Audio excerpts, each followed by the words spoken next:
जय हिंद साथियों। आज हम फिर से ईडियम्स की दूसरी क्लास को स्टार्ट करने वाले हैं, जिसमें मैं आपको एसएससी, सीजीएल, सीएचएसएल, एमटीएस और सीपीओ जैसे एग्ज़ाम्स के प्रीवियस ईयर क्वेश्चंस को कराने वाला हूं। तो चलिए क्लास को स्टार्ट करते हैं। और आपको मैं बता दूं, मैं इसमें आपको ईडियम्स को इस तरीके से कराऊंगा कि आप इन ईडियम्स को क्लास में ही याद कर सकते हो। आपको बिल्कुल भी बाद में क्लास को यानी ईडियम्स को रिवाइज नहीं करना है। वैसा कर सकते हो आप, पर मैं आपको क्लास में ही इसको रिवाइज करा दूंगा यानी याद करा दूंगा। ठीक है, तो चलिए क्लास को स्टार्ट करते हैं। तो क्लास को स्टार्ट होने से पहले आप कमेंट में लिख दीजिएगा जय हिंद, जय माँ सरस्वती। चलिए ठीक है, स्टार्ट करें। तो पहला वर्ड होने वाला है हमारा एक कैरेट एंड स्टिक अप्रोच, यानी कि एक मिनट रुकिएगा, ज़रा थोड़ा सा वेट कीजिएगा, जस्ट वेट। चलिए थोड़ा टेक्निकल प्रॉब्लम हो गया था, तो इसलिए मैं रुक गया था। तो चलिए वर्ड को स्टार्ट करते हैं फिर से। तो पहला ईडियम्स क्या है हमारा? पहला ईडियम्स है एक कैरेट एंड स्टिक अप्रोच। इसका मतलब क्या होता है? इसका मतलब होता है भाई, जब आपको रिवार्ड्स एंड पनिशमेंट के आधार पर आपका क्या हो जाए, बिहेवियर बदल जाए, है ना। तो यानी कि यदि आप कैरेट, यदि आप अच्छा काम करते हो तो आपको गाजर मिलती है, यानी कि रिवार्ड मिलता है। और यदि आप बुरा काम करते हो, खराब काम करते हो, जो लोगों को पसंद ना हो, तो आपको क्या मिलती है, स्टिक मिलती है। ठीक है, तो फिर क्या मिलता है आपको, पनिशमेंट मिलता है। तो एक कैरेट एंड स्टिक अप्रोच का मतलब क्या होता है? इसका मतलब होता है हमारा क्या, rewards and punishments that influence behaviour. ठीक है, यानी कि इनाम और सजा देकर व्यवहार को बदलना, इसका मतलब हो जाता है। ठीक है, तो ट्रिक तो वैसे इतनी खास नहीं है वाली, आगे जाकर ट्रिक बताता हूँ। वैसे आपको याद होगा कि भाई यदि आपको अच्छा काम करोगे तो आपको गाजर मिलेगी, यानी कि आपको रिवार्ड मिलेगा। और यदि आप बेकार काम, बुरा काम करते हो, तो आपको क्या मिलती है, स्टिक मिलती है। क्या मिलती है, स्टिक मिलती है। ठीक है, तो इसका मतलब ये हो जाता है। जैसे कि एग्जांपल देख लेते हैं कि the manager used a carrot and stick approach to improve employee performance. ठीक है, जो मैनेजर है भाई, वो इनाम भी देता है और सजा भी देता है। तो अपने किसके लिए, एम्प्लॉय के लिए, उसको परफॉर्मेंस को बढ़ाने के लिए वो इस प्रकार से कार्य को करता है। ठीक है, आपको समझ आया ये वाला? तो चलिए अगला इडियम देख लेते हैं। चलें आगे। अगला इडियम क्या होने वाला है? अगला इडियम है हमारा ए change of heart. A change of heart का मतलब क्या होता है? इसका मतलब होता है, देखो, चेंज ऑफ हार्ट यानी कि आपने अपने हृदय को ही बदल लिया। आपने अपने हृदय को ही बदल लिया। जब आपने अपने हृदय को ही बदल दिया, तो इसका मतलब क्या हुआ कि आपने अपना ओपिनियन, यानी कि आपने अपनी राय को बदल दिया। तो ए चेंज ऑफ हार्ट का मतलब हो जाता है अपनी राय को बदल लेना, यानी कि चेंज वंस ओपिनियन। ठीक है, समझ आया? चलें आगे, एग्जाम्पल देख लेते हैं। After hearing the full story, पूरी स्टोरी को सुनने के बाद, she had a change of heart and forgave him. भैया उसने अपने क्या क्या किया, उसने अपना ओपिनियन को बदल लिया है और फॉरगेव हिम, और उसको फिर क्षमा कर दिया। ठीक है, समझ आया? ये चेंज ऑफ हार्ट का मतलब क्या होता है? ये चेंज ऑफ हार्ट का मतलब होता है अपनी राय को बदल लेना। समझ आया आपको? चलिए अगला इडियम्स क्या होने वाला है, चलते हैं। अगला इडियम है हमारा ए चाइल्ड्स प्ले। ये तो बहुत ही आसान है वैसे। ए चाइल्ड्स प्ले का मतलब क्या होता है, आपको ये यहीं पर ही याद करने हैं। ठीक है, मैं आपको इसी तरीके से बताऊंगा कि ताकि आपको ये क्लास में ही याद हो जाए। ए चाइल्ड्स प्ले, देखो, चाइल्ड्स प्ले नहीं, बच्चों का खेल। अच्छा, बच्चों का खेल कैसा होता है? बहुत ही आसान हो जाता है ना। जो बच्चों का खेल होता है वो कैसा होता है, वो बहुत ही आसान होता है। बच्चे तो छोटे काम ही करते हैं ना, आसान काम करते हैं। तो ए चाइल्ड्स प्ले का मतलब होता है जो क्या हो, बेहद ही आसान काम हो। जो बेहद आसान हो उसी को बोलते हैं हम ए चाइल्ड्स प्ले, यानी कि समथिंग वेरी इजी। जो बहुत क्या हो, आसान हो, इजी हो, उसको बोलते हैं ए चाइल्ड्स प्ले। ठीक है, तो एग्जाम्पल देख लेते हैं क्या, कि solving this puzzle is a child's play for him, कि भैया उसको जो है पजल को सॉल्व करना उसके लिए क्या है, एक बेहद आसान कार्य है। कैसा कार्य है, एक बेहद आसान कार्य है। ठीक है, समझ आया आपको ये? आई होप आपको समझ आ रहा होगा अच्छे से। अब चलते हैं हम नेक्स्ट आगे की ओर। Question number 4। क्वेश्चन नंबर 4 क्या होने वाला है, इसको आप देख लीजिएगा। क्वेश्चन नंबर 4, क्वेश्चन नंबर 4 है a chip off the old block. अच्छा जी, आप देखिएगा, कोई एक बूढ़ा ब्लॉक है या बूढ़ा आदमी है, उससे एक क्या निकाल दी हमने, चिप निकाल दी।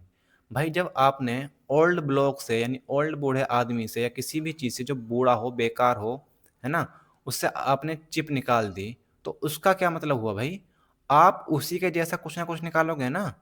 भाई किसी भी चीज़ में से आप कुछ निकालोगे तो वो उसी के जैसे निकलेगी ना। तो इसका मतलब क्या हुआ, a chip off the old block का मतलब यही हो जाता है कि जो क्या हो, जो सिमिलर हो, जो क्या हो, सिमिलर हो, जो देखने में क्या हो, एक जैसी दिखती हो।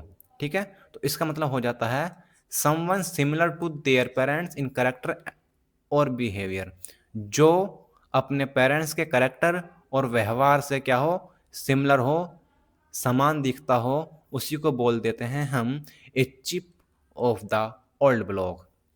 समझ आता है आपको? यानी कि हिंदी मीनिंग क्या है, माता पिता जैसा स्वभाव वाला व्यक्ति, उसको बोल देते हैं क्या, a chip off the old block. चलें जी, चलो आगे चलते हैं एग्जाम्पल की तरफ, कि Rahul is the real chip off the old block just like his father in business life, in business skills. जो राहुल है ना भाई, वो बिल्कुल अपने पेरेंट्स के, अपने पिता के जो बिजनेस स्किल है उसके जैसा ही कार्य करता है, उसके जैसा ही दिखता है। ठीक है, तो आपको a chip off the old block का मतलब समझ आ गया होगा कि इसका मतलब क्या है। आपको एक बार और बता देता हूँ कि a chip off the old block का मतलब होता क्या है, यानी कि जिसका व्यवहार या करैक्टर उसके माता पिता से मिलता जुलता हो, उसी को बोल देते हैं a chip off the old block. ठीक है, यानी कि सिमिलर, यानी कि रिजेंबल। ठीक है, चलिए आगे की ओर चलते हैं। Question number 5। क्वेश्चन नंबर 5 क्या है हमारा, क्वेश्चन नंबर 5 होने वाला है ए बर्निंग क्वेश्चन या फिर ए हॉट पोटैटो। देखो ये पोटैटो जल रहा है। अच्छा आजकल क्या हो रहा है, अभी एक प्रोटेस्ट हुआ था हमारा एसएससी को लेकर, तो उस प्रोटेस्ट में नीतू मैम, राकेश सर और अभिनव सर, आदित्य रंजन, ये सब शामिल थे। तो हुआ क्या था, प्रोटेस्ट के बाद उसको दबा दिया गया पुलिस के द्वारा। ठीक है, तो उसके बाद क्या हुआ, उसके बाद क्या हुआ, नीतू मैम, अभिनव सर, राकेश सर और कौन से थे, आदित्य रंजन, इनके बीच क्या हो गया, एक कंट्रोवर्शियल पॉइंट बन गया। किसको लेकर, एसएससी को लेकर, कि आपने एक चाय में उनकी बात मान ली, वो कर ली, वो कर लिया। ठीक है, तो भाई ए बर्निंग क्वेश्चन या ए हॉट पोटैटो का मतलब ही यही हो जाता है कि एक ऐसा पॉइंट जो कंट्रोवर्शियल सिचुएशन पैदा करता हो, उसको बोल देते हैं हम ए बर्निंग क्वेश्चन या फिर ए हॉट पोटैटो। ठीक है, तो देख लेते हैं इसका मीनिंग क्या होता है। तो ए डिफिकल्ट और कंट्रोवर्शियल सिचुएशन, कैसी सिचुएशन, ए डिफिकल्ट या फिर कंट्रोवर्शियल सिचुएशन को ही हम बोल देते हैं ए हॉट पोटैटो या फिर ए बर्निंग क्वेश्चन। ठीक है, यानी कि मुश्किल या विवादित स्थिति। ठीक है, समझ आया आपको? चलिए देख लेते हैं इसको। ये तो आसान ही है वैसे, ट्रिक की जिसमें ज़रूरत नहीं है, बर्निंग क्वेश्चन। ठीक है, तो the issue of climate change has become a hot potato in politics. जो क्लाइमेट चेंज है, जो वातावरण चेंज है, उसके इशू को लेकर पॉलिटिक्स में क्या हो गया है, एक विवादित सिचुएशन या एक विवादित स्थिति पैदा हो गई है। ठीक है, तो ए हॉट पोटैटो का मतलब समझ आ गया आपको? चलें, ठीक है, आगे की ओर चलते हैं। चलिए, अच्छा आपसे एक छोटी सी रिक्वेस्ट है यदि आपको ये चीज़ें आसान लग रही हैं, आपको समझ आ रहा है, तो प्लीज़ चैनल को सब्सक्राइब कर लीजिएगा और वीडियो को अधिक से अधिक लोगों तक पहुंचा दीजिएगा, उन तक शेयर कर दीजिएगा ताकि वो भी इस क्लास का फ़ायदा उठा सकें, बेनिफिट उठा सकें और हम भी आपकी छोटी सी हेल्प से ग्रो कर सकें। ठीक है? तो आई होप आप इस छोटे से कार्य को हमारा करेंगे। छोटा नहीं है, आप ये बहुत बड़ा कार्य है। आप लोगों को शेयर करोगे, तो मेरे लिए तो बहुत बड़ा कार्य है। छोटा नहीं है, बहुत बड़ा कार्य है।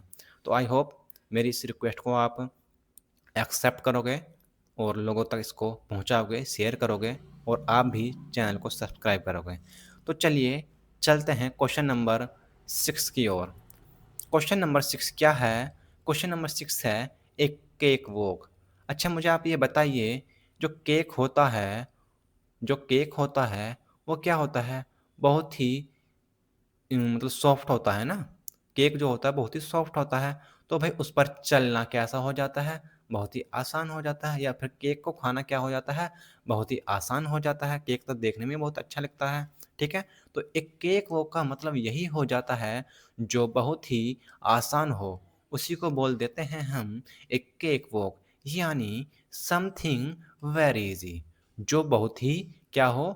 आसान हो, उसको बोलते हैं हम a cakewalk ठीक है तो for an experienced coder this project is a cakewalk भैया एक्सपीरियंस कोडर के लिए ये क्या है एक ये जो प्रोजेक्ट है वो क्या है एक बहुत ही आसान प्रोजेक्ट है ठीक है आगे की ओर चलें अच्छा ये बताइए आपको ये याद भी हो रहा है ना क्लास में नहीं हो रहा देखो मैं आपको कोशिश तो कर रहा हूँ कि ये आपको क्लास में ही याद हो जाए और वो आपके ऊपर डिपेंड करता है कि आप किस तरीके से क्लास को देख रहे हो।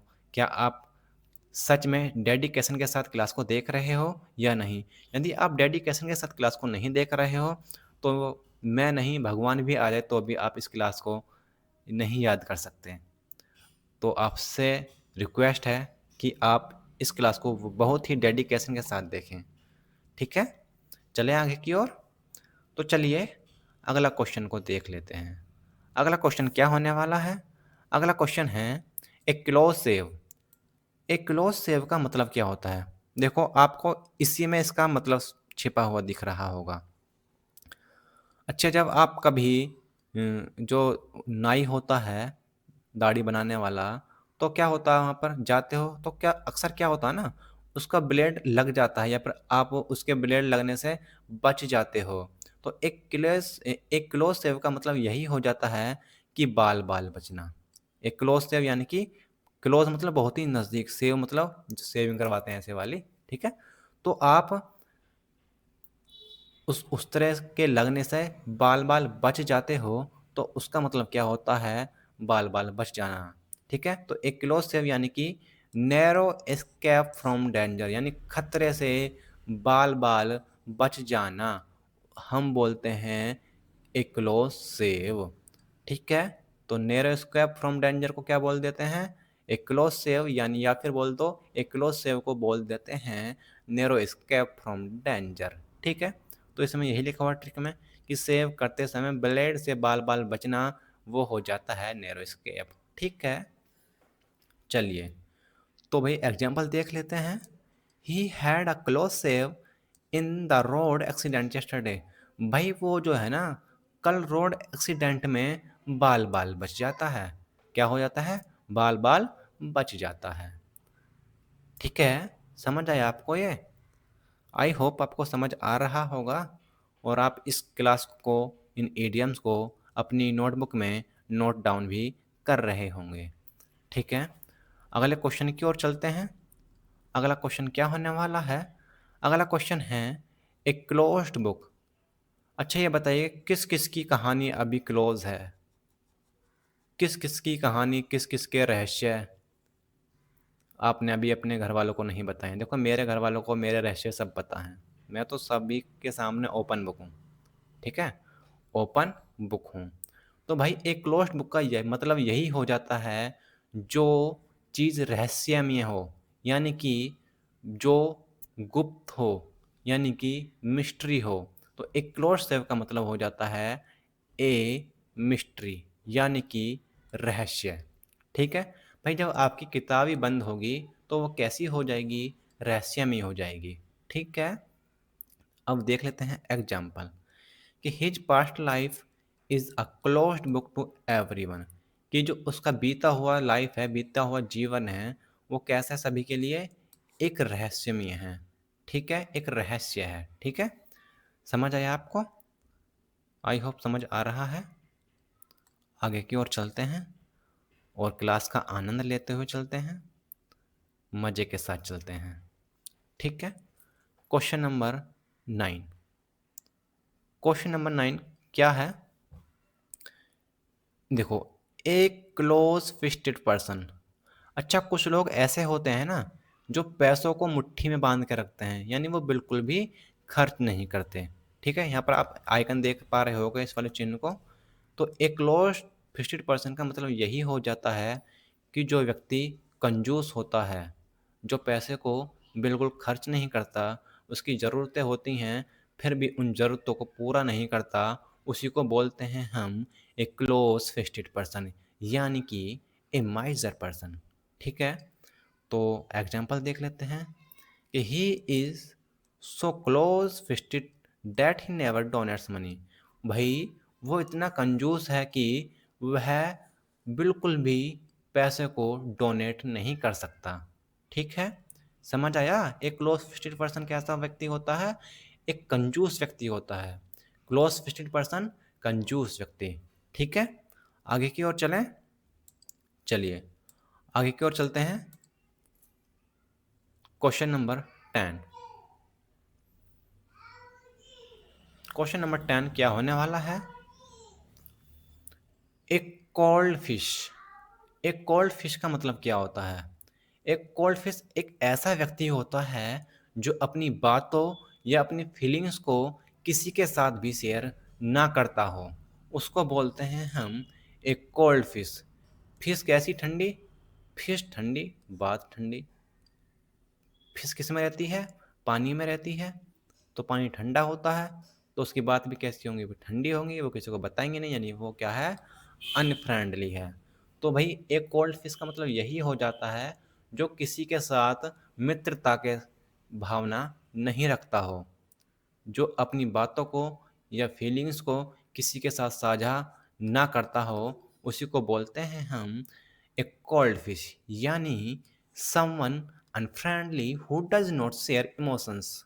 ठीक है, जो लोगों के साथ अनफ्रेंडली हो और जो अपने इमोशंस को किसी के साथ भी शेयर ना करता हो। ठीक है, समझ आया?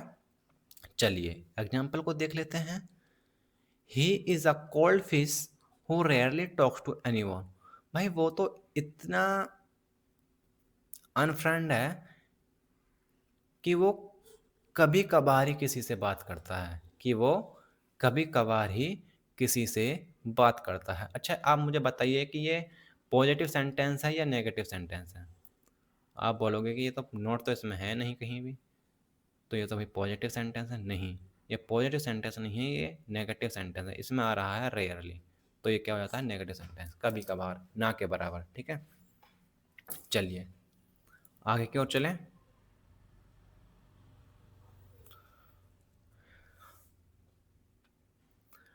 Question number 11। देखो, बहुत ही आसान तरीके से आपको मैं यहीं पर याद करा दूंगा। आप देख रहे हो यहाँ लिखा हुआ है एक कुकू इन द नेस्ट। अच्छा, कुकू मतलब कोयल। क्या? कोयल। अच्छा, मैं आपको एक कहानी बताता हूँ छोटी सी, कि कहानी नहीं है, बस थोड़ा सा याद कराने के लिए इसको बता रहा हूँ कि जो कोयल होती है और कौवा होता है, कौवा कौवा यानी कौवनी, उसकी पत्नी, कौवा की पत्नी, कौवा की पत्नी, उसके जो अंडे होते हैं ना, तो कोयल और कौवा की पत्नी के जो अंडे होते हैं वो कैसे होते हैं? सेम सेम होते हैं। तो क्या होता है, जो कोयल होती है ना, वो अपने अंडों को किसमें? कौवा के घोंसले में रख आती है। ठीक है, तो भाई फिर उसका पालन पोषण वो करती है। कौन? कौवा की पत्नी। तो भाई वो उसके घोंसले में वहाँ पर क्या कर आया? रख आया।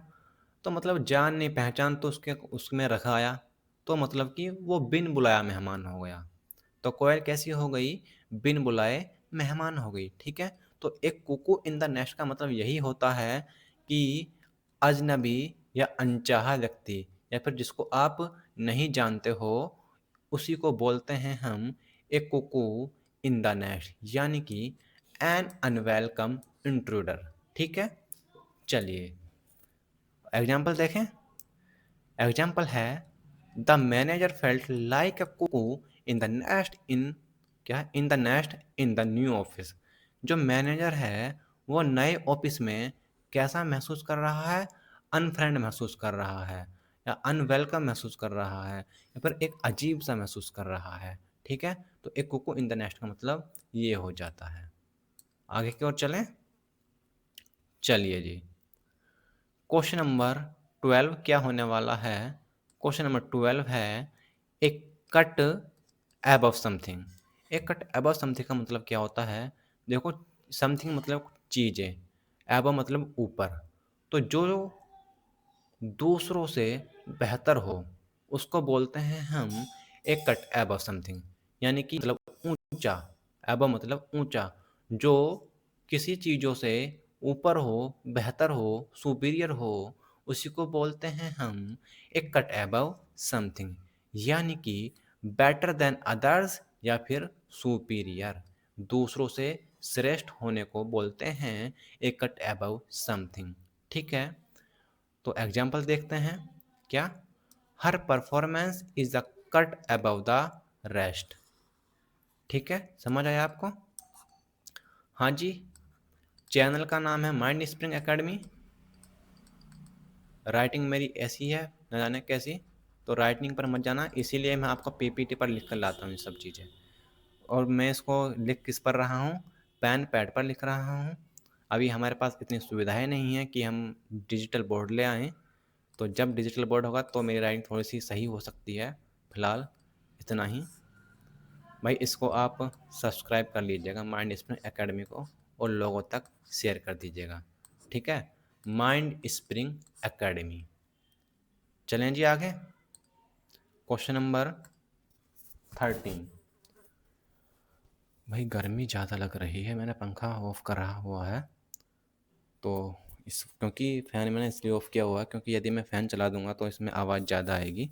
तो मैं अभी चाहता हूँ कि मेरी ही आवाज़ जाए, क्योंकि हमारा माइक भी अभी इतना डिजिटली नहीं है कि चीज़ों को अच्छा रिकॉर्ड कर सकें। बस अभी काम चलाऊ ही हैं सब चीज़ें। ठीक है, जैसे जैसे आप मुझे सपोर्ट करोगे, हमको सपोर्ट करोगे, माइंड स्प्रिंग एकेडमी फैमिली को सपोर्ट करोगे, क्योंकि आप जो भी देख रहे हो वो आप हमारी फैमिली ही हो। तो आप जितना खुद को, हमारी फैमिली को, अपनी फैमिली को सपोर्ट करोगे, वैसे ही हम डिजिटल बोर्ड का इंतज़ाम कर देंगे और फेस टू फेस आ जाएंगे। ठीक है, तो चलिए क्वेश्चन नंबर 13 को देख लेते हैं। क्वेश्चन नंबर 13 क्या होने वाला है? क्वेश्चन नंबर 13 है ए डैम्प स्क्विप। इसका मतलब क्या होता है? देखो, स्क्विप का मतलब होता है गीला। डैम्प यानी कि पटाखा, पटाखा। ठीक है, तो भाई जो पटाखा होता है ना, जो गीला पटाखा होता है, वो कैसा हो जाता है? वो कैसा होता है? फुस से निकल जाता है। जब हम उसको जलाते हैं तो कैसा निकल जाता है? फुस से निकल जाता है। तो उसका रिजल्ट क्या निकला? निराशजनक निकला। उससे हमें निराशा मिली। तो भाई ए डैम स्क्विब का मतलब क्या हो जाता है? एक ऐसा परिणाम जो निराशा से भरा हुआ हो, यानी कि निराशाजनक परिणाम। तो इंग्लिश में क्या बोलेंगे? ए डिसअपॉइंटिंग रिजल्ट। जो रिजल्ट डिसअपॉइंटिंग से भरा हुआ हो, उसी को बोलते हैं हम ए डैम्प स्क्विब। ठीक है, चलिए एग्जाम्पल देख लेते हैं। एग्जाम्पल है the movie turn out to be a damp squib. भाई जो मूवी थी ना, जो फिल्म थी, वो उसका जो परिणाम था, उसका रिजल्ट था लास्ट में कैसा था? एक निराशजनक था। उसका कोई निष्कर्ष ही नहीं निकला, कुछ मज़ा ही नहीं आया। ठीक है, तो ए डैम्प स्क्विब का मतलब हो जाता है जो निराशा से भरा हुआ हो, यानी कि ऐसा रिजल्ट या एक ऐसा परिणाम जो निराशा से भरा हुआ हो, या हाँ यही तो बोलेंगे ना। हाँ, जो निराशा से भरा हुआ हो। ठीक है, समझ आया आपको? आगे की ओर चलें। चलिए आगे की ओर चलते हैं। Question number 14। क्वेश्चन नंबर 14 क्या होने वाला है? क्वेश्चन नंबर 14 है ए डैमसेल इन डिस्ट्रेस। डैमसेल यानी कि महिला, यानी कि वुमन। डिस्ट्रेस, भाई जब एक महिला डिस्ट्रेस में होगी, यानी कि यदि एक महिला परेशानी में होगी, तो फिर क्या होगी? वो हेल्पलेस होगी बेचारी। तो फिर ए डैमसेल इन डिस्ट्रेस का मतलब यही हो जाता है कि जो महिला परेशानी में हो, यानी कि ए हेल्पलेस वूमन। कैसी महिला? एक हेल्पलेस वूमन। ठीक है, तो ए डैमसेल इन डिस्ट्रेस का मतलब क्या होता है? एक ऐसी महिला जो परेशानी में हो, जो असहाय हो, उसको बोलते हैं ए डैमसेल इन डिस्ट्रेस। ठीक है, चलिए। The knight save the damsel in distress इसका एग्जाम्पल हो जाता है। क्वेश्चन नंबर अगला देखें। थोड़ा स्पीड बढ़ाएं क्या? थोड़ा स्पीड बढ़ाएं। चलिए क्वेश्चन नंबर 15 क्या है? क्वेश्चन नंबर 15 है ए डार्क हॉर्स। अच्छा ये बताइए कौन कौन होता क्लास में डार्क हॉर्स? कभी आपने देखा होगा क्लास में कि वो कभी स्कूल नहीं आते, कभी पढ़ते नहीं, कुछ नहीं होता, लेकिन उनका रिजल्ट क्या आता लास्ट में? एक अच्छा रिजल्ट आता है। कैसा आता है? एक अच्छा रिजल्ट आता है, वो जीत कर निकलते हैं। ठीक है, अचानक से। तो ए डार्क हॉर्स का मतलब वही हो जाता है कि अप्रत्याशित विजेता, जो जिसका कुछ ना पता हो, लेकिन लास्ट में जो वो आया, भाई उसने कहर ही ढा दिया।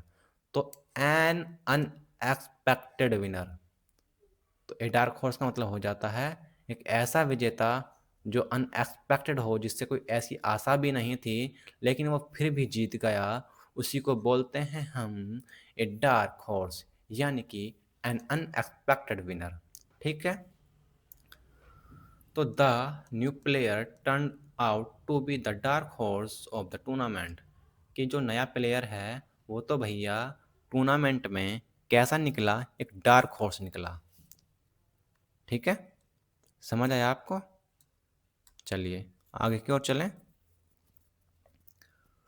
Question number 16। क्वेश्चन नंबर 16 क्या है? क्वेश्चन नंबर 16 है ए डायमंड इन द रफ।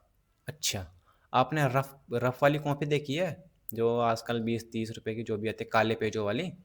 तो यदि उसमें उसमें क्या होता है, एक पेज, उसमें जो पेज होते हैं ना वो काले होते हैं, लेकिन यदि हम उनको निखारें, उनको सही से करें, उनको उनकी पॉलिश करें, ठीक है, उनको ट्रेनिंग दें, ठीक है, तो क्या होगा? वो गोरे हो जाएंगे ना, साफ हो जाएंगे पेज। ठीक है, तो ए डायमंड इन द रफ का मतलब यही होता है कि भाई किसी में टैलेंट तो है, लेकिन उसे अभी ट्रेनिंग की या निखारने की अभी कमी है, उसको अभी और निखारा जाए। ठीक है, तो ए डायमंड इन द रफ का मतलब क्या होता है? एक ऐसा व्यक्ति या वस्तु जिसमें टैलेंट तो हो, लेकिन उसमें उसे अभी ट्रेनिंग या उसमें निखारने की अभी ज़रूरत है। ठीक है, तो इंग्लिश में क्या हो जाएगा इसका?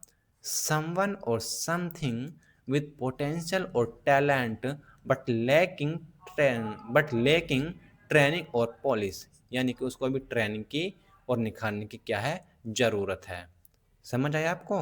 ये डायमंड इन द रफ इसका मतलब क्या होता है? यानी उसमें टैलेंट तो है, किसी व्यक्ति में टैलेंट तो है, लेकिन अभी उसको ट्रेनिंग और निखारने की अभी ज़रूरत है। भारत में अक्सर ऐसा ही होता है कि भारत में टैलेंट तो हैं, लेकिन हमारी सरकार उनको ट्रेनिंग या फिर उनको निखारने की बिल्कुल भी कोशिश नहीं करती, क्योंकि वो तो अपने भत्ते में ही बढ़ाने में लगी हुई है। अभी आज के न्यूज़पेपर में क्या 38% और 41% उनके भत्ते बढ़ चुके हैं नेताओं के। ठीक है, सांसदों के, विधायकों के। ठीक है, करिएगा, सरकार हमारी जो भी कर रही है। तो आपसे एक रिक्वेस्ट छोटी सी है कि आप यदि सरकारी पदों पर चाहें तो ईमानदारी से कार्य करें, देश को आगे ले जाएं, तभी इस देश का कुछ हो सकता है। नहीं तो अभी भी हम गुलामी की जंजीरों में ही बंधे हुए हैं। ठीक है, जब तक हर व्यक्ति को अपना अधिकार नहीं मिल जाता है तब तक देश गुलाम ही है।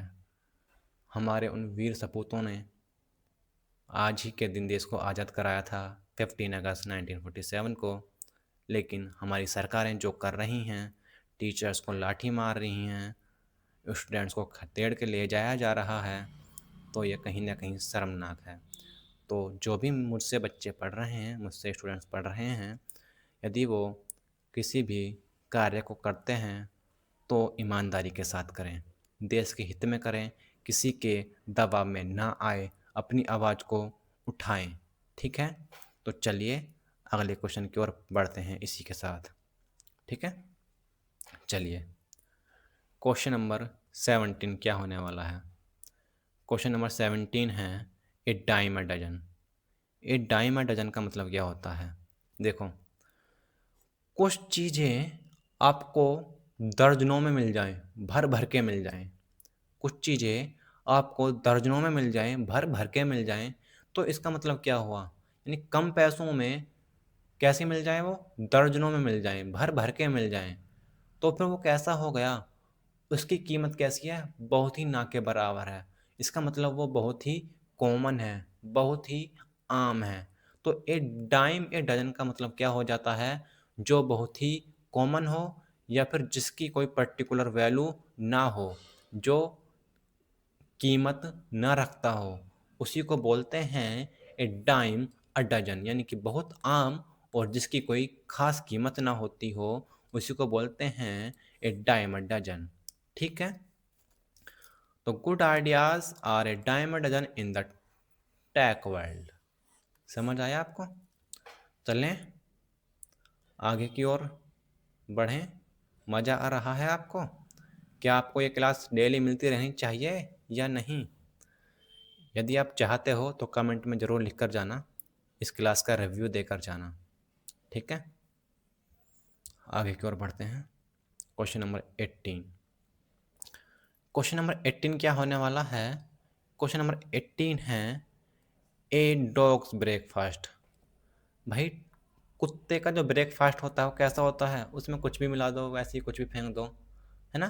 तो टोटली क्या होता है? वो मैश होता है, मिला हुआ होता है, मिक्सचर होता है। तो ए डॉग्स ब्रेकफास्ट का मतलब यही हो जाता है जो पूरी तरह से मैश हो, यानी ए टोटल मैश, पूरी तरह से मिला हुआ हो, यानी गड़बड़ हो। तो ए डॉग ब्रेकफास्ट यानी कि पूरी तरह से गड़बड़। ठीक है, तो डॉग का ब्रेकफास्ट कैसा होता है? इधर उधर बिखरा हुआ होता है, तो यानी को टोटली मैश होता है, पूरी की पूरी तरह से क्या होता है? गड़बड़ होता है। उसी को बोल देते हैं ए डॉग्स ब्रेकफास्ट। ठीक है, तो एग्जाम्पल देखते हैं क्या है। The report was a real dogs breakfast.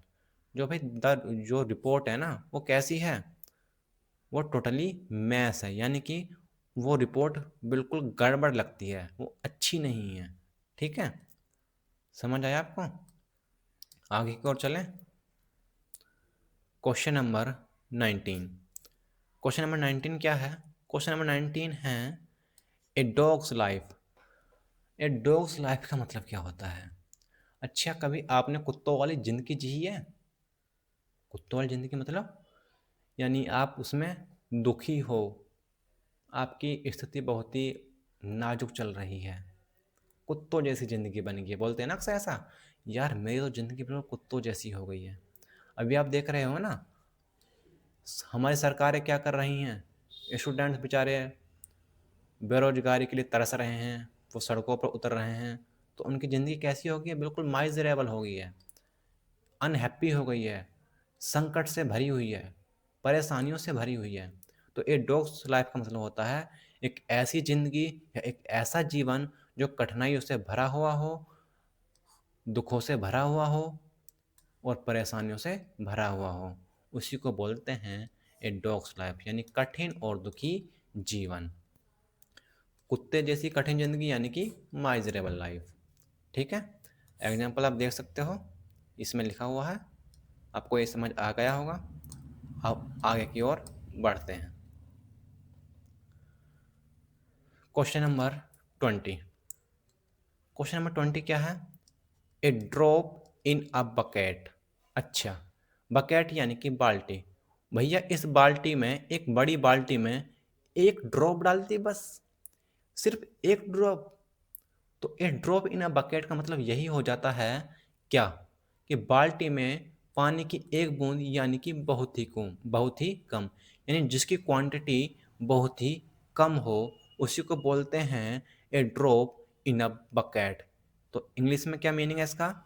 A small और unimportant amount compare to the whole, यानी पूरे के मुकाबले वो क्या है, एक बहुत ही ना के बराबर चीजें हैं, उसी को बोल देते हैं a drop in a bucket. ठीक है, समझ आया आपको? ए ड्रॉप इन अ बकेट का मतलब क्या होता? चलें आगे की ओर। Question number 21। क्वेश्चन नंबर 21 क्या है? ये भी बिल्कुल सेम ऐसा ही है। बकेट हो या ओशन हो, ओशन यानी कि समुद्र, यदि भाई समुद्र में भी एक बूंद होगी, यदि समुद्र में एक बूंद डाल दें तो क्या समुद्र पर कुछ असर पड़ेगा, कुछ फर्क पड़ेगा? नहीं ना। तो ए ड्रॉप इन द ओशन का मतलब भी यही होता है, बहुत ही कम या फिर नगण्य, यानी कि ना के बराबर। तो इंग्लिश में क्या हो जाता है? Something so small, so small that it is unimportant or has little effect, यानी कि वो अनइम्पोर्टेंट है या फिर वो उस पर बहुत ही कम इफेक्ट डालेगी या फिर वो ना के बराबर इफेक्ट डालेगी। ठीक है, समझ आया आपको? आगे की ओर चलें। क्वेश्चन नंबर 21 समझ आया आपको? चलें आगे की ओर। चलिए, मैं 21 कर लिया क्या हमने? ये 21 ही तो क्या, चलो 22 की तरफ और चलते हैं। क्वेश्चन नंबर 22 क्या है हमारा? क्वेश्चन नंबर 22 है a dry run. A dry run का मतलब क्या होता है?